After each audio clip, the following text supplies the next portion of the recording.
Holy Spirit. ja jões on püha In the vaim. river is the glory of God. Jões on Jumala au. In the river is the presence of God. Jões on tema In ligiolu. the river is the peace of God. Jões on Jumala rahu. In the river are prayers to be prayed. ja jões on palved, mida In the palvetada. river is all that we need in God. et seal on kõik, mis me vajame So Jumalalt. out of your belly et sellest sinu ihust ja minu ihust flows rivers. voolavad jõed. Rivers Jõed. of living water. elava So jõed. they were in the upper ja nad olid room seal üleval toas and they were waiting for the promise. ja ootasid tõotust. And the promise was, like I said, the Holy ja see Spirit. tõotus oli püha vaim.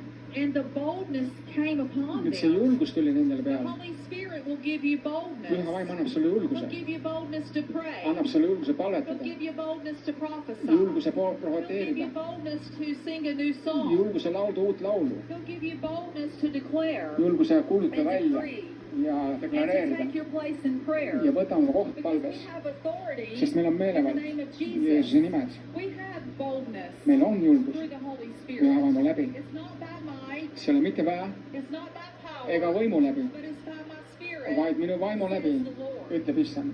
So we can do all things through Christ because He strengthens nii et me us. võime teha kõik Kristuse läbi, kes meid teeb tugevaks.